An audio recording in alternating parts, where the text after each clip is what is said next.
Hi, everyone, and welcome to episode 133 of the Medieval Podcast. I'm Danièle Cebulski, also known as the 5-Minute Medievalist. Today's episode features not only one of my favorite writers, but also a sweet deal for people interested in my own latest book, so stick around to the end for a great show and a sweet treat. In the last decade or so, I've been incredibly happy to see a rising tide of history books and articles that are written to meet the people where they are. Public history that's full of life and energy, and that hooks even more people and brings them into our world. As regular listeners will know, this is my own personal passion, so it's always a pleasure to interview a writer who does it better than maybe anyone else in the world today, Dan Jones. Dan is the New York Times bestselling author of 10 books, including The Plantagenets, The Warrior Kings and Queens Who Made England, and Crusaders, an epic history of the wars for the Holy Lands. He's also a familiar face on your Netflix account as the presenter of Secrets of Great British Castles, as well as various other documentaries such as Britain's Bloody Crown. In addition to a short medieval ghost story he released just before Halloween called The Tale of the Tailor and the Three Dead Kings, Dan's latest book is Powers and Thrones, a new history of the Middle Ages. Here's our conversation about telling the story of the entire Middle Ages in one book, getting back to studying kings instead of ordinary people, and how humor and history can go hand in hand. All right, well, welcome back, Dan, to talk about Powers and Thrones. I love this book, and it's always so good to see you. How you doing? I'm back. Thank you for that welcome back. I'm a repeat offender. And we're back. Yeah, congratulations on the new book. I think it's doing super well everywhere, isn't it? Yeah, I guess. I don't look at the numbers really, but people seem to like it. And I put a lot into it. I'm happy with it. Great. So that's just the best judge for me is, am I happy with it? I'm pretty happy with it. That's very zen. That's very zen of you. I'm getting more zen. Do you know what I mean? I'm getting more zen as I get older. Like, I've now got a dog sitting in my lap. If anyone wants a visual reference. But I'm getting more zen. I do a lot of yoga now. And I listen to my Peloton instructors. And they're full of good advice, good life advice. Advice about just not getting worked up about stuff. So, and I'm getting old as well, you know? Wow. Older. Yeah, I still got you beat there, but not by much. But yeah, I've noticed you're more zen. I love this book though, and I think it's in here. Like you have this relaxed feel to this book. But I mean, you do work really hard, and I think that because you have like a certain level of quote unquote fame, I think people think that maybe you just toss these books off, but you work your ass off for these books. I want to recognize that myself. Oh, well, thank you. That's kind of the trick though, because I like to read books that have a flow and have a shape and have a sort of ease and have a laconic narrative pace and style to them. And that's the style I'm still trying to work on. I've been trying to work on for 15 years or whatever it is. But of course, to make things look easy, usually you've got to put a lot in under the surface. And so I work very hard on the architectural shape of the book. And it goes without saying that the writing process and research is time consuming. And it's also, okay, there's a lot of accumulated knowledge now. It's my 10th book. So you can't write a big book like this. You know, it's nearly 250,000 words. It covers 1,100 years. You can't do it justice without working hard. And it would also be unfair to myself and to readers to do it without working hard. That's true. Right. So this is like a huge book. You cover the entire Middle Ages. So my first question for you is, are you crazy? Are you legitimately crazy? Where did this come from? Okay, I'll tell you where it came from.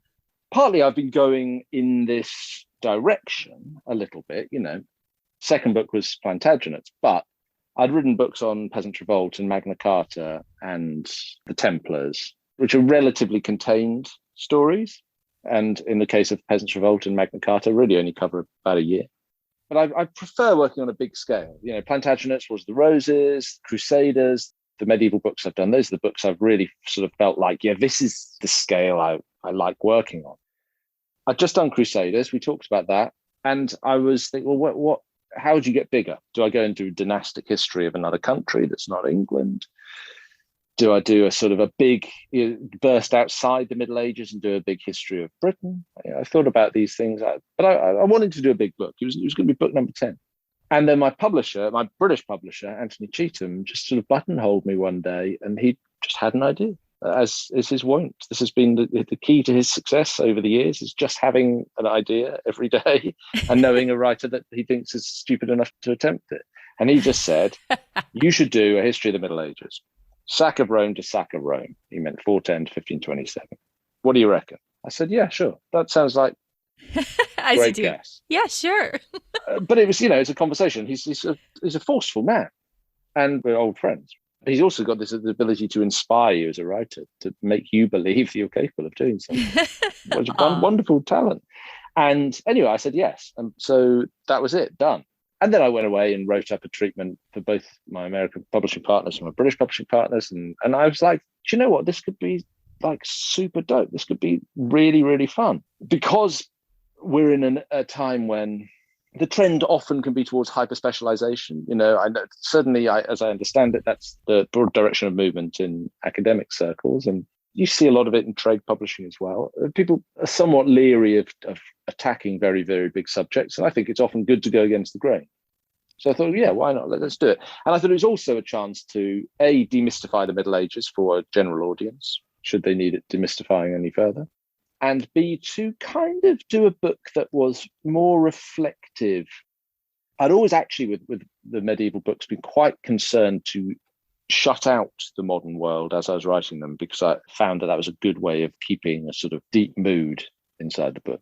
Mm-hmm. But I thought with this book, if you write a history of the whole of the Middle Ages, there are going to emerge very big trends, very big themes, which could then speak to a modern audience. Let's take themes like, how did climate change shape and frame the Middle Ages? How did mass migration shape and frame the Middle Ages? How did pandemic disease affect the grand shape of the Middle Ages? Because we're living in a world of uncertainty and change, and it just struck me that there would be a way of writing a history of the Middle Ages, a new history of the Middle Ages that could chime with now. And I thought that would be most possible for me if I worked on a very big scale. Yeah, I mean, for people who want to hear about how you work, we talked a lot about just the writing process when you were here for Crusaders, so they could go back and listen to that. So we don't need to go over that too much. You don't want to hear that rehashed, no. Well, you and I can talk about writing structure for a long time, but this is not like the writing medieval podcast. This isn't a writing workshop. This is a history. Let's get into it. Right. Well, I like what you're saying about this, and I think this is what makes the book so good. You're talking about hyper specialization in academia, and I do see that a lot around those issues you're talking about, like climate change and things like that. But so far, I haven't seen anyone that's trying to tackle the entire period with those things in mind. So I think it is time for a new history of it that's covering all of those things, is accessible to people, and it actually touches on those things that are so to the forefront of our minds right now, like climate change, pandemic disease, all those things. So I think it really works. Well, look, I think you've got to reach out, haven't you? And meet audiences halfway. That's something I've learned from working in all sorts of different media. That, I mean, I'm not necessarily talking to people listening to your podcast, because I've assumed that by definition people here have an interest in the Middle Ages already. But it may amaze everyone to hear that there are a few poor souls left in the world who haven't yet come across the Middle Ages, or at least yet fallen in love with them. Look, there's a general audience out there that I think, if you want to reach out and say, hey, come into our world, come see what the Middle Ages is all about, come enjoy this stuff that's bonded us over the years. Well, look, you've got to meet them halfway and say, because the immediate riposte to that invitation is, why should I do that? Middle Ages is terrible, isn't it? Whenever I read a newspaper, it says medieval, a synonym for bad. And it was just a load of dudes like wailing on each other, wasn't it? Well, actually, there are things that you can reflect on in this 1,000-year middle millennium that may make you think differently. Okay, so that's part of the pitch. And I also think, and this slightly touched on your earlier question about why do a big history of the Middle Ages, is that, again, if you look across the big, broad market of people who are interested in history and not just medieval history, there's an enormous amount of information. We're battered and bombarded with information, and the amount of possible things to go and look at is ever increasing. And so I think that often it helps to offer the readers a one-stop shop, to say, look, you're interested in the Middle Ages, you don't know where to start? Okay, I'll tell you what, here you go. This is where you start. And then each of these 16 chapters in Powers and Thrones could be a lifetime of interest for you. If you're interested in Byzantium, great. If you're interested in the Black Death and post-plague reconstruction, great. It's all there. Just go and see what you like and follow your interests. I mean, you and I are totally on the same wavelength about all of this stuff. So when you were writing Crusaders, one of the things I noticed about that, and I think we talked about, was that you really tried to pull out some ordinary people that you didn't see very much. So you pull these people to the front, and they often started a chapter or helped people through the chapter as kind of a way to bring them through. And for this one, you have to get back to all of these big names that people might be familiar with already. So how is that for you, coming back to these big names that you had kind of worked with before and then worked away from before? How is it to come back to these huge figures again? The big swinging dicks. Yeah, look, I didn't say that. Well, you said that. I said that. By the nature of the book, it's a history of the Middle Ages. The subtitle is A New History of the Middle Ages, and I thought about lots of different possible definitions of what that could be. I thought, well, one new history of the Middle Ages could just be, history of the Middle Ages through people you've never heard of, through the sort of painstaking reconstructing the lives of peasants and the marginalized. That would be a super valid approach to it. Someone should do that, in fact. Yeah. Someone listening, go write that book. Maybe they already have. But I also thought, well, for me, the essence of this book is bigness. And so I'm going to make it a greatest hits book. And as you said, I've just done Crusaders, where I leaned into lots of the less well-known people. And so I wanted to do it different again. So I thought, let's make this just like proper greatest hits of the Middle Ages. So you're going to have Attila the Hun and Genghis Khan, and you're going to have Eleanor of Aquitaine and Joan of Arc, and you're going to have Frederick Hohenstaufen and Martin Luther, and they're all going to be jumbled in, and they're going to topple over one another as you race through the pages. That just felt like a sort of cool. That just felt cool. So I did it. It comes off as cool. Okay, good. I'm glad. Now, you say in the introduction, like, this is Eurocentric because that's what you study, and that's, you have to have a certain scope, and it's going to be Eurocentric. But you actually work even with the Mongols, and you go all the way out to China a little bit. Why was it important to you to bring Asia into it? Well, thinking about possible definitions of what could a new history of the Middle Ages look like, I thought that, again, somebody go do this book. A truly global history of the Middle Ages, that would be kind of interesting and cool, which gave equal precedence to the Americas, to Africa, to Asia, even to Australasia, Polynesia, as it did to Europe. The two things in my mind that persuaded me not to take that approach were, firstly, that, well, the Middle Ages is, by definition, a Christian ecclesiastical term. You can trace back to John Fox's Book of Martyrs, 1560s, looking on what had just come before the Reformation, said, well, that's a sort of middle age. That is what defines it. And the second thing that persuaded me not to do a global history of the Middle Ages is just I'm completely unqualified to do it. I mean, even more unqualified than I was to write Powers and Throats. So I just bring shame on my family. And that's for somebody else to do. That's rightfully not my place. Someone else is to bring shame on your family. Someone that's anyone out there who wants to shame my family, just they're waiting for you. But then, having had that thought, right, well, okay, this is going to be effectively a Eurocentric history because it's about the Middle Ages, but own it and admit it up front. Don't pretend, like sneakily and snidely pretend you're doing something different. Say it, I do say it in about the third paragraph of the book. And also then meet the modern world halfway. So what I've tried to say is, yes, this is a book which mostly has as its focus Europe, but I'm writing it in the 21st century. And so we need to see how Europeans interacted with Asians, Europeans interacted with Africans, Europeans interacted with Americans to the extent that they did in the Middle Ages. And so then although the core was still familiar, maybe the peripheral scope of the book was bigger than normal. And in Powers and Thrones, I think it goes from Ireland to Korea, from the Arctic Circle to the Cape of Good Hope. There is a bigger world than just France. That's a shock to people who were writing histories of the Middle Ages like 200 years ago. Yeah, for sure. Well, speaking of meeting the modern world halfway, one of the things that was mentioned, I think it was the New York Times review of the book, was saying you make analogies to modern things in here. Like you talk about Amazon, you talk about monasteries being a spiritual McDonald's in this one liner that made me laugh out loud. Thank you for that. So why did you bring things like this into a book about the Middle Ages? Because they made me laugh. As I was sitting writing the book, these little comparisons with the modern world just kept coming to my head, and some of them I found amusing. And I thought, I've always shied away from putting those sort of things into the book. So I've reached, which the New York Times did not mention, a compromise, I hope, with readers. Some readers, I'm sure, some listeners to your podcast will be thinking, gosh, yuck, I don't want to hear that Cluniac monasticism arranged around pilgrim routes resembled McDonald's along the freeways. Okay, I understand that could come across as crass and glib. It is a joke. And as such, I've put these jokes in the footnotes. So you can actually just ignore them as you read through the book. And they're not in the audiobook. Oh, okay. Because we don't record footnotes in the audiobooks. The audiobook is somewhat less sprinkled with arch asides and attempts at humor than the physical book. So That must have been tough for you. I didn't mind. I mean, it was a long read. Yeah, I guess so. It's a 700-page book, and there was only 7 hot days in the UK last summer when I recorded it.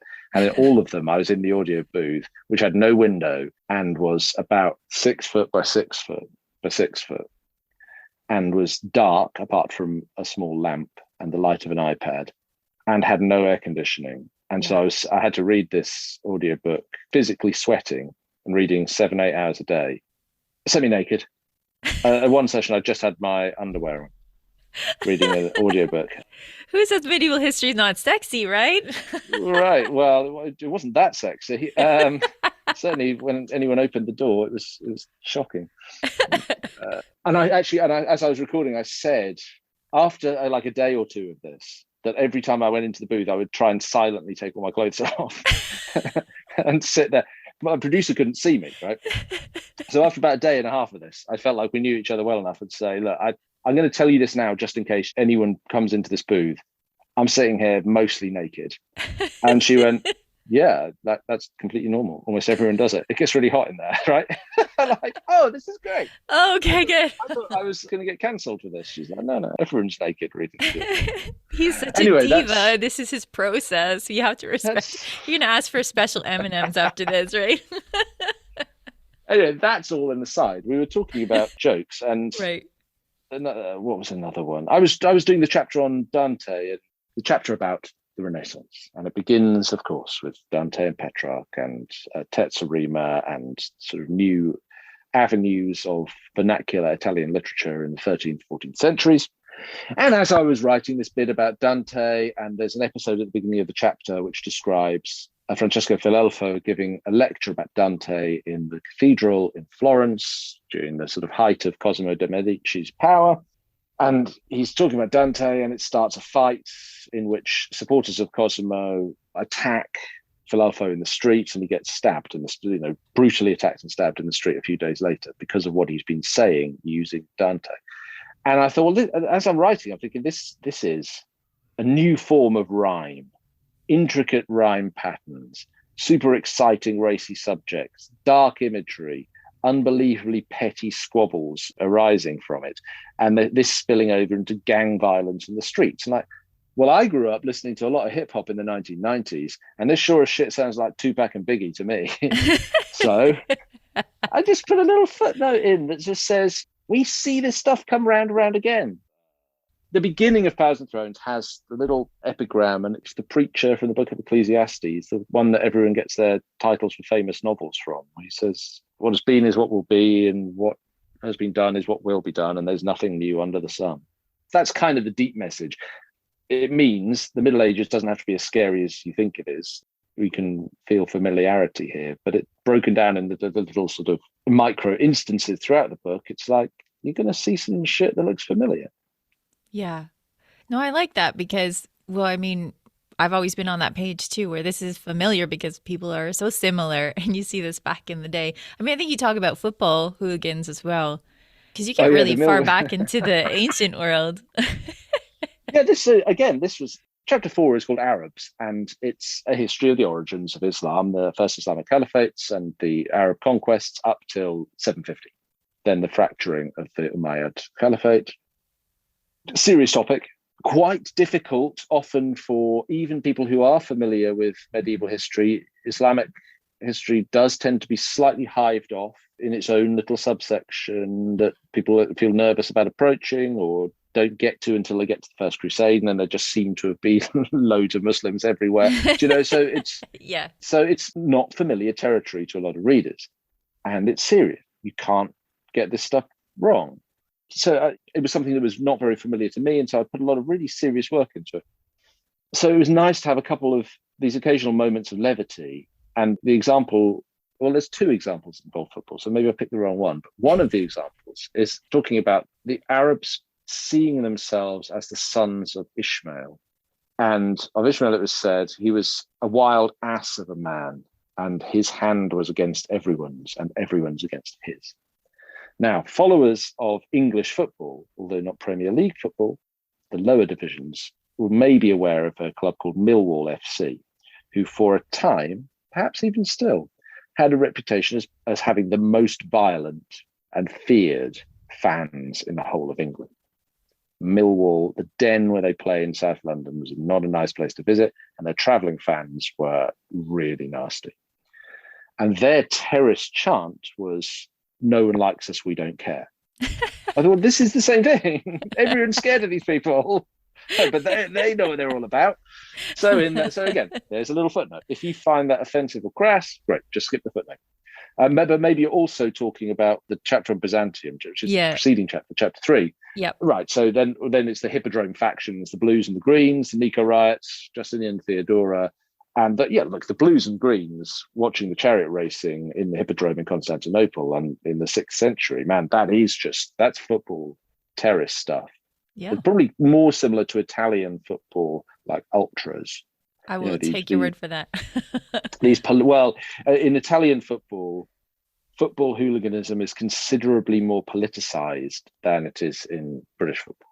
In British football, let's be precise, English football, by and large, terrace culture, I mean soccer, by the way, Americans, terrace culture is not that concerned with politics, except insofar as for a lot of northern clubs, it will have a broadly socialist element to its worldview. I'm literally waggling my finger at you. Less so in Italy, where the elision of politics and football hooliganism is somewhat closer. And maybe in Spain as well, I don't really know. Well, in Constantinople in the 6th century, you had the main two factions, the Blues and the Greens, who followed the chariot racing, were heavily involved in politics as well.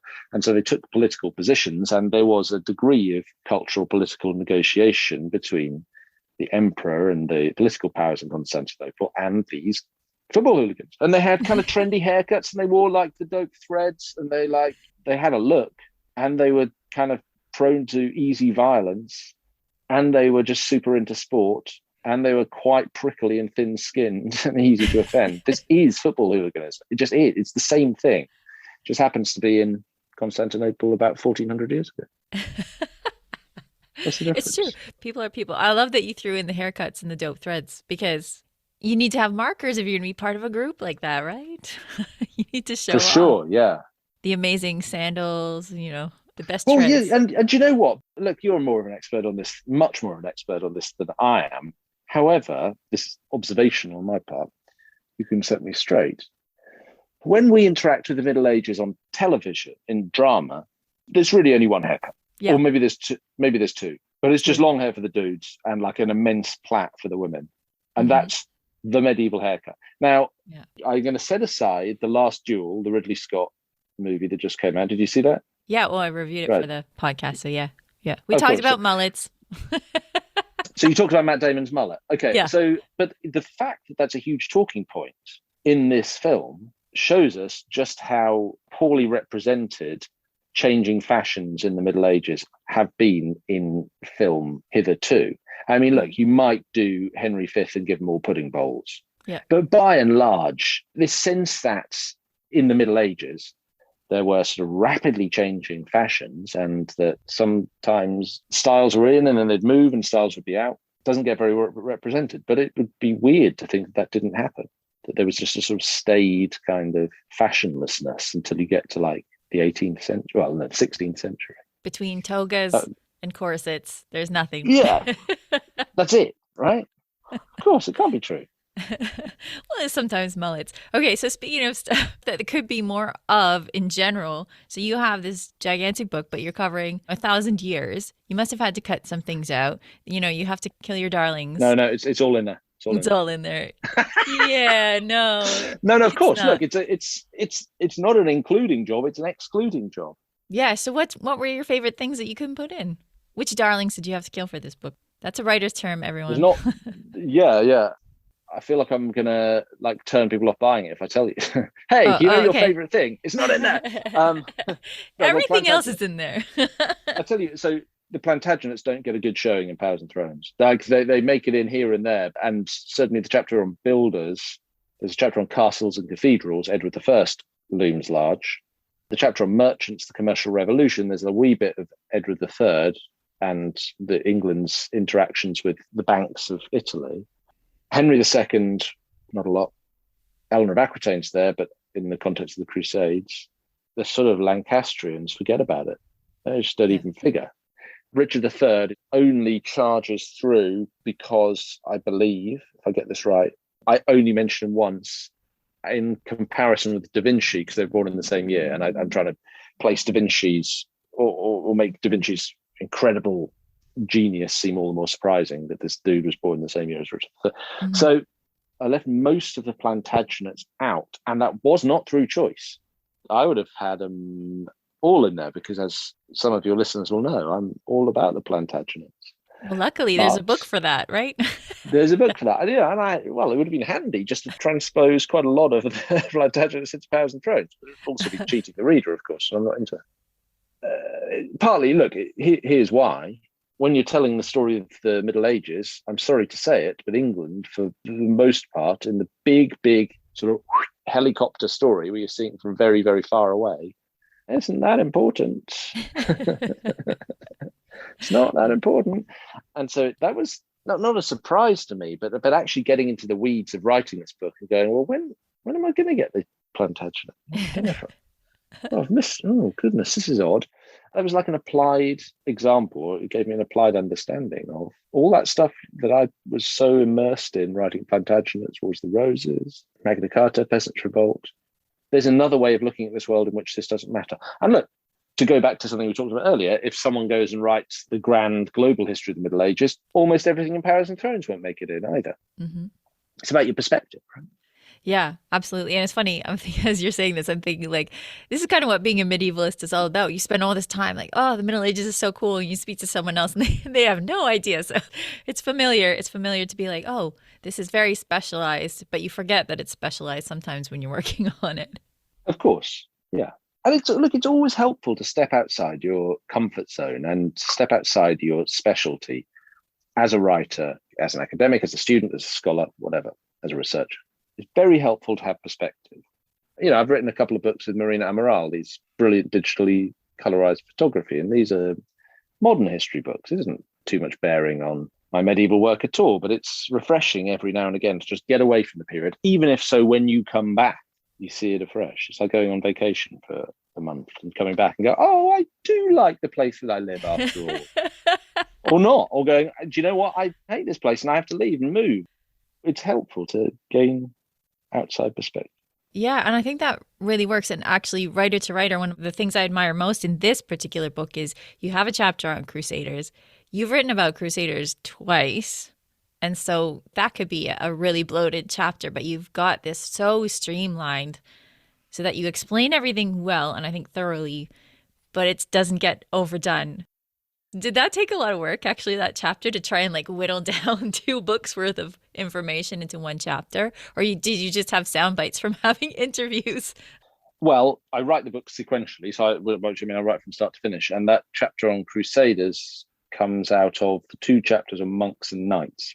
So Crusaders is chapter 8, I believe, and monks and knights is chapters 6 and 7. And so I'd approached it through this chapter. Chapter 6 about monks is really about the rise of Cluniac monasticism. That's what anchors the chapter. It says, what are the reformed movements of Benedictine monasticism? but really exemplified through the Cluniacs, like what's going on with monasticism around the first millennium and into about the year 1300.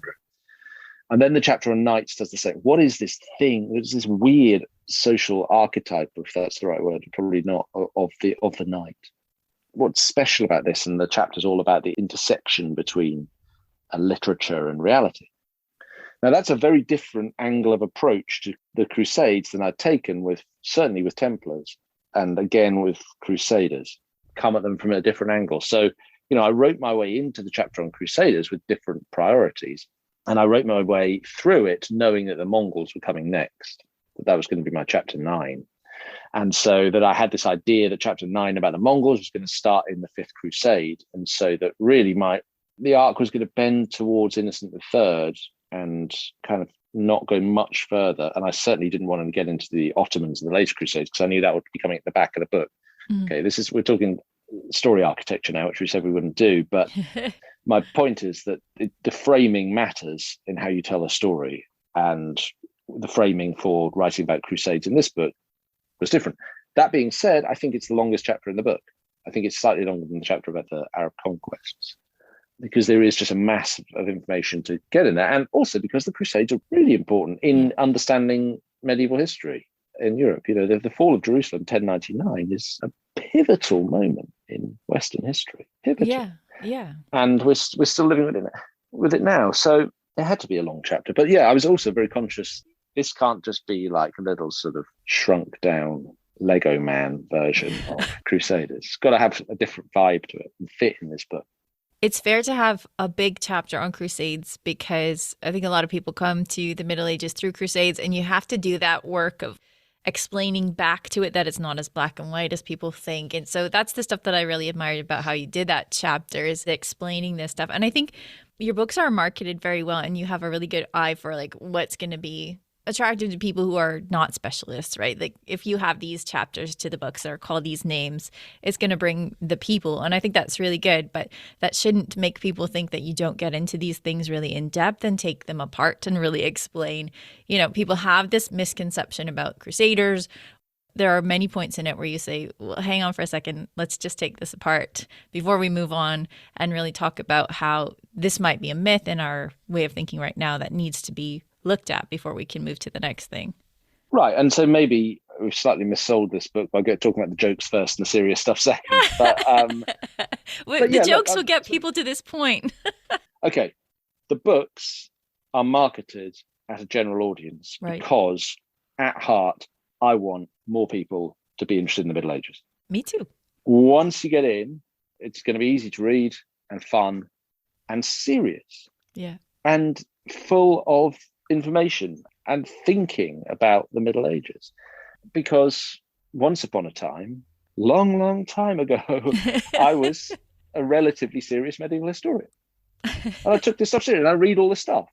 I read it all. That's what I'm trying to tell people. You are a serious historian who makes great jokes. But so that's what's in the books. Anyone, I hope, that reads the books will immediately understand it. It might be your cup of tea, it might not be your cup of tea. I can't do anything about that, but I do stand by the historical integrity of these books, as well as the accessibility, and that's as much as I can do.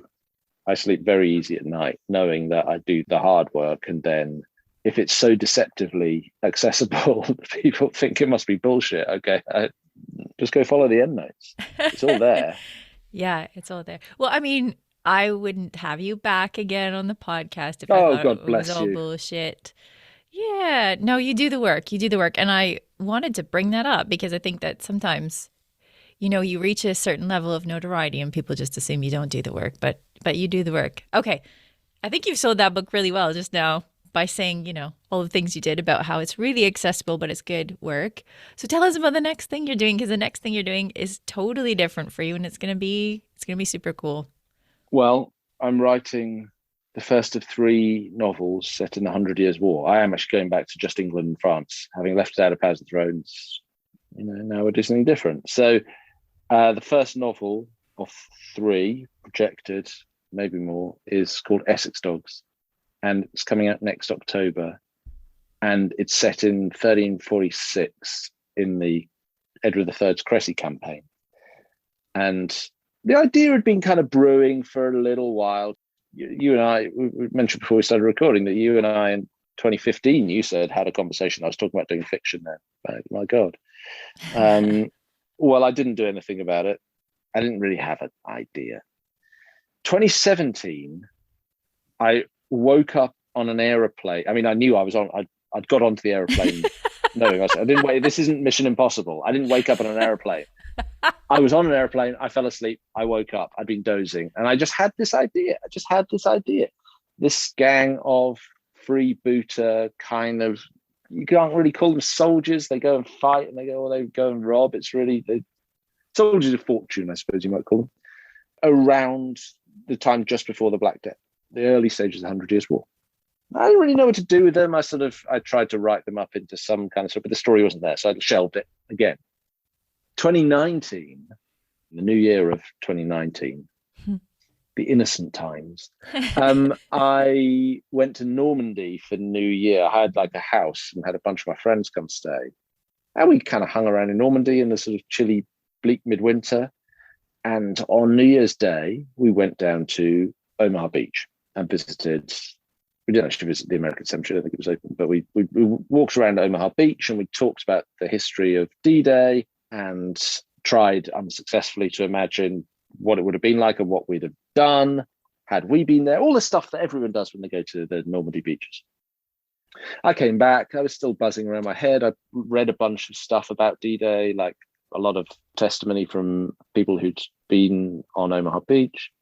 And then it started to just elide in my mind with this idea I had about fiction in the Middle Ages. And I was like, well, the same beach, it's a little further up the coast, just up from Utah Beach, where Edward III in July 1346 landed 15,000 men.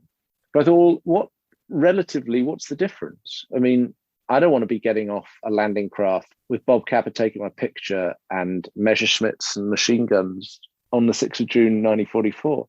But I also don't want to be there on July 1346, right? So I thought, well, okay, what here's this scene. It's the beginning of Saving Private Ryan, or it's the beginning of Band of Brothers. Only it's 1346, it just happens to be, but otherwise the mood is the same. It's not, hey, nonny, no, my liege, I knight thee, prithee tell, sire, all that shit. It's like, it's hard. It feels like a Vietnam novel or a Korean novel or a World War II novel. It's got that sensibility. It's like Platoon or Full Metal Jacket or Apocalypse Now, kind of in movie terms. These guys are going to get off the landing craft and they're going to have to just survive a campaign. And this is going to be the Cressy campaign. So the Black Prince will show up a bit and the Devil Warwick will show up a bit and, Edward III will be around. So I just had this idea. I didn't know what to do with it. And I to rehash a phrase from earlier this interview, I thought I'd bring shame on my family by attempting. Anyway, here's a name drop for you. In the summer of 2019, I had dinner with George R.R. Martin, creator of Game of Thrones. We'd done an interview in London. We had dinner. Unbelievably fascinating and brilliant man who spent 50 years writing all sorts of things, but is super interested in history. He just had so much fun. After that conversation, I sort of thought, no, I'm going to try this. And I read a few chapters and sent it to a couple of publishers. And my UK publishers, Head of Zeus, backed me to go for it for 3 books. Because I said I want to do 1346 as D-Day and then the Normandy campaign. 1347, Siege of Calais as Stalingrad. And then there's a third one, which I keep changing my mind about. But I'm not going to tell you. And it's a cycle of novels, and some of the characters come through. And stylistically, it's like James Ellroy and Lee Child having a fight in, medieval times. I don't know. It's going to be like hardcore. I love it. So that's what I'm doing. I've nearly finished. I've got 4 or 5 chapters left to write, and I'm delivering it at Christmas, and it's coming out in October. And it's pretty scary, in a way. Yeah. Because I haven't done it before. Yeah. It's a totally different way of writing. Totally different. And I struggled for 3 or 4 months, maybe longer actually, to just work out what I was going to do. I talked to George, I talked to Bernard Cornwell, where they both said, you can't control fiction writing the way you can control nonfiction. If I'm writing a nonfiction chapter, I can sit down and muscle 2,500 words in a writing session if I'm really, I have to, and I've got the research and the reading done. you can't muscle fiction. You might write more than that in a session, but the characters will do things that you don't expect, and things will happen that you don't see coming. And you've got to put yourself onto the right vibration or frequency mentally to be ready to accept the story instead of imposing order on a story that is already waiting for you to move it around. And that is a fundamentally different. At the beginning, when I started doing it, I literally, this is obviously not true, but I literally felt like I could feel a different bit of my brain at work. But what I couldn't work out was how to put myself into that mode. It was like your car has 4-wheel drive mode and sports mode and economy mode and comfort mode, but you don't know where the button is that cycles between them. And you're stuck in like economy mode and you need to go off road. Okay, it's like, I know how to do this, and it's super frustrating. And then you just find where the button is. And it's that simple. You just find where the button is. So now I can sit down and go, okay, well, I've just written a proposal for another nonfiction book. I can go into nonfiction mode and press the button, and then I can go into fiction mode. So I've learned that technique. So I love to learn stuff. So that's great. But that's good. I was going to ask you how it felt because you are such a structured writer. By the way, I just kissed my dog and not you. Just if there was a kissing noise on the microphone. He's getting antsy on my lap. I just thought like that would be weird if people heard me. That's harsh. That's harsh. Well, you're in Toronto. I'm in London. It would be also physically impossible. The dog is on my lap. You're 3,500 miles away. I forgot what we were talking about. Right. So, so the new novel, totally different way of doing things. Well, I mean, good luck to you doing the last few chapters. I can't wait to read it. It's going to be awesome. You come back here, right? If you cover such down market things as trashy medieval historical fiction, in a way, it's like more scary, because people for some reason pick more holes in fiction for historical details, I feel like, than they do for non-fiction. Don't you think people are just waiting for the fiction, or particularly, maybe this is just from the TV production I've done. People are just like waiting for that's wrong. Got ya. Yeah. Whereas in non-fiction, you have more of a sort of, you come with more kind of gravitas. Maybe they don't read it. They're already watching the fiction, whatever. They're already watching it. So, thanks so much for coming on. I mean, Powers and Thrones is such a good book. And congratulations. I know it's doing well, and I hope it continues to do well. We need it in Canada. It's not here yet. Does it come to Canada? I don't think so. But let me double check on that before we put this out. You're always behind the curve. What is that? Just with your stuff, dude. Just with your stuff. But you can get it through Book Depository usually. And that's how people are getting it, I think. But everyone else can get Powers and Thrones, and they should check it out. Thanks for coming on, Dan. Always a pleasure. Thank you. To find out more about Dan Jones's work, you can follow him on Twitter at DGJones. His new book is Powers and Thrones, A New History of the Middle Ages, and is out now. To follow up on our discussion of availability in Canada, Canadians can get it in ebook form now, hardcover later, or sooner through international booksellers. Before we go, here's Peter from medievalist.net to tell us what's on the website. What's new this week, Peter? Hey. Well, this week is all about you because you've had such a great week. I've had a busy week, one of the busiest and coolest weeks of my career. You slayed it on Twitch. I try my best to slay it on Twitch. I mean, there's people slaying on Twitch. I just joined up. Yeah, I was on simulation mode, which we talked a little bit about before. And people can still catch that replay on twitch.tv/crown, or they can find it on YouTube on Crown channel. But yeah, I was doing color commentary on medieval fighting in a ring, like armored combat. It was pretty awesome. You watched it, right, Peter? Yeah, I watched it. I was watching it live, and it was great. If you haven't had a chance, just watch it. Just watch it for Danièle. It was a fun show, so I was really happy to watch it. You were off in LA, being all Hollywood, and now you've come back to another book now officially published. Yeah, so I came back. I was telling the people in LA, actually, it was a good distraction because my new book finally came out. So it kept me from being too nervous about that. I was nervous about something else. So yeah, How to Live Like a Monk came out today, the day we're recording it, which is November 23rd, which is very exciting. And the love that I have felt today on social media has just been outstanding. And I just really want to say how grateful I am to everybody who pre-ordered the book, everybody who's like hyping it on social media, everybody who's sending me pictures that they have it in hand. It's just been so amazing. And I cannot express my gratitude deeply enough to all of the people out there who are just being so supportive of the book and my work in general. Just like, thank you, everybody. It means so much to me. It is awesome. Congratulations for both of these things. What a week for you. So, yeah, yay. A banner week. It's been awesome. Hey, but it's not just me that's doing stuff. What else is going on medievalist.net? Well, I was in the most medieval city in North America, which is Quebec City, just this weekend. Right. Oh man, that's such a wonderful place, full of history. If you'll be on our social media, you'll see photos from museums and maybe a few sites and things like that.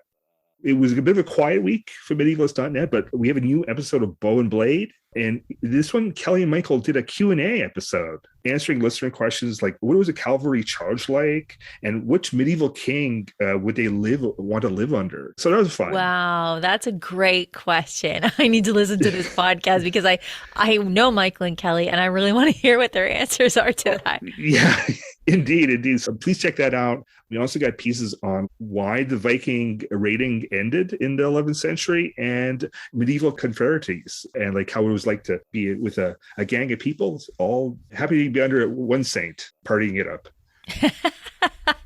Partying it up is the theme of the week here at medievalist.net. Indeed. That sounds amazing. Thanks so much, Peter. Thanks.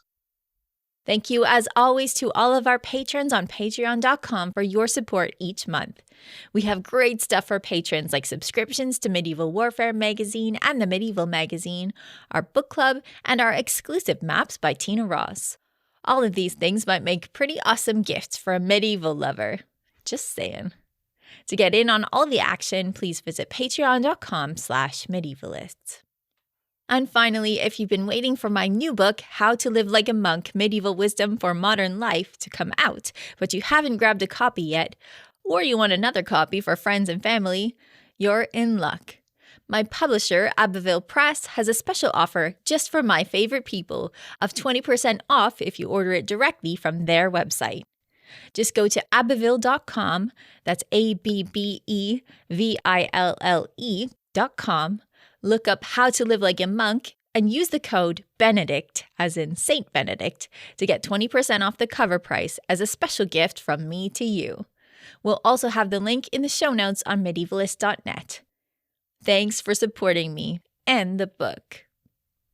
For everything from sweeping epics to sleeping beauty, follow medievalist.net on Facebook or Twitter at Medievalists. You can find me, Danièle Cybulski, on social media at 5MIN Medievalist or 5 Minute Medievalist. And you can find my books at all your favorite online bookstores, where you can even find a copy of How to Live Like a Monk, Medieval Wisdom for Modern Life, which is out now in North America and very soon in the UK. Our music is Beyond the Warriors by Guy Frog. Thanks for listening, and have yourself a wonderful day.